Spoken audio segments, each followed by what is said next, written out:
ہم نے جب تعلیم حاصل کرنا شروع کی تو ٹیکنالوجی تو ایسی نہیں تھی، اور ہمیں یاد ہے اچھی طرح کہ اس زمانے میں کلاس 1 2 میں، یا یہ جیسے آج کل پریپ کلاس وغیرہ کہتے ہیں، ان میں ہمیں بہت سی چیزیں زبانی یاد کرنا ہوتی تھیں. جیسے آج کل کاؤنٹنگ کے لیے تو کیلکولیٹرز موجود ہیں، آپ پلس مائنس ڈیوائڈ اس کے ذریعے سے کر سکتے ہیں، یا کاؤنٹنگ بھی اس طرح کی چیزوں سے آپ سیکھ سکتے ہیں. لیکن اس زمانے میں ایسا نہیں تھا، بلکہ ہمیں یہ جو کاؤنٹنگ ہے، یہ ٹیبل ہیں، یہ زبانی یاد کرنا پڑتے تھے. اور اس وقت ایک کا ٹیبل بھی ہوتا تھا، آدھے کا بھی ہوتا تھا، سوائے کا، ڈیڑھے کا، اس طرح کے بہت سے ٹیبل ہوتے تھے. اس کا نتیجہ یہ ہوتا تھا کہ جب آپ بازار میں جائیں یا کوئی اور معاملہ ہو تو آسانی سے کیلکولیشنز کر سکتے. اور میں نے اپنی پریکٹیکل لائف میں اس کو دیکھا کہ ایک بار جب میں جاب کرتا تھا، ہم میٹنگ میں بیٹھے ہوئے تھے، ایک غیر ملکی وفد آیا ہوا تھا، بزنس ٹاک ہو رہی تھی. تو جب گفتگو ہوتی تھی جس میں نمبر وغیرہ کیلکولیٹ کرنا ہوتے تھے، تو وہی بچپن کی جو محنت اساتذہ نے کرائی تھی اس کی بنیاد پہ، اس سے پہلے کہ وہ کیلکولیٹر سے کچھ کریں، میں زبانی بتا دیتا تھا.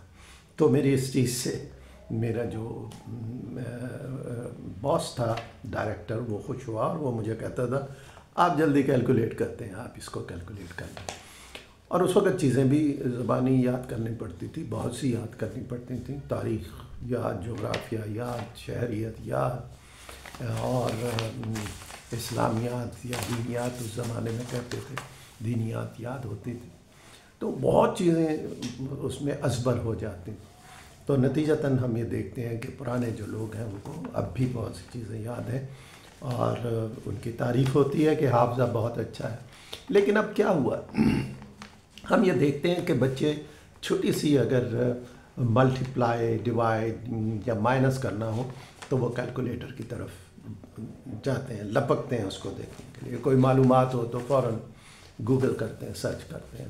تو اگر ہم یہ دیکھیں تو اس کا مطلب یہ ہوا کہ اب ہم اپنے ذہن میں بہت سی چیزوں کو محفوظ نہیں کر پا رہے ہیں. مثلا کاؤنٹنگ کی جو ٹیبل ہے اس کو نہیں ہم محفوظ کر پا رہے ہیں. بہت سی معلومات جو ہمیں ہونی چاہیے وہ ہم اپنے ذہنوں میں محفوظ نہیں کر پا رہے، یہ کہہ کر کہ یہ ساری چیزیں ہمیں کمپیوٹر میں موجود ہیں، یہ ساری چیزیں ہم موبائل کے ذریعے سے، جس میں مختلف اپلیکیشنز موجود ہیں، ہم یہ سب چیزیں حاصل کر رہے تھے. نتیجہ کیا ہے اس کا؟ کبھی آپ نے سوچا؟ نتیجہ یہ ہے کہ ہم ٹیکنالوجی کے غلام ہوتے چلے جا رہے ہیں. نتیجہ یہ ہے کہ ہم نے اپنے ذہنوں کو استعمال کرنا چھوڑ دیا ہے. نتیجہ یہ نکلا ہے کہ ہم اپنے وقت کو مثبت کے بجائے بہت سی منفی سرگرمیوں میں ڈال دیتے ہیں. اور گو فزیکل اگر نہ ہو لیکن اس موبائل کی ایپلیکیشنز کے ذریعے بہت سے خراب جو سائٹس اویلیبل ہیں یا منفی معلومات اویلیبل ہیں، ان کے ذریعے سے ہم اپنے ذہن کو پراگندہ کر لیتے ہیں اور بہت سا وقت بھی اس میں ہم ضائع کر دیتے ہیں.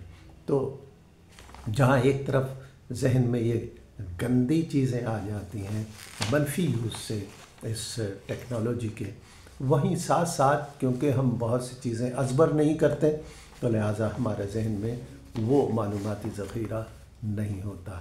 اگر اس سب کو سمیٹ کر ہم کہنا چاہیں تو ہم یہ کہہ سکتے ہیں کہ ہمارے جو ذہن ہیں وہ زنگ آلود ہوتے چلے جا رہے ہیں، کیونکہ ان کا استعمال اتنا نہیں ہے.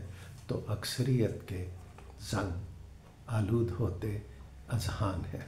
تو اس زنگ آلود ہوتے اذہان کو بچانے کے لیے ضروری ہے کہ ہم اپنے ذہنوں کو کچھ کام دیں، ان کو معلومات دیں، کچھ چیزیں ہم یاد کریں، تو پھر وہ یقینی طور پہ کام کریں گے. نئے ذہن میں جو نیورو پاتھس ہیں وہ بنیں گے، نئی عصبی نویں پیدا ہوں گی اور اس میں معلومات ذخیرہ ہوں گے. ذہن بہتر کام کرنے لگے گا، سوچ بہتر ہونے لگے گی، اور اپنے معمار بہتر طرح سے کر سکیں گے۔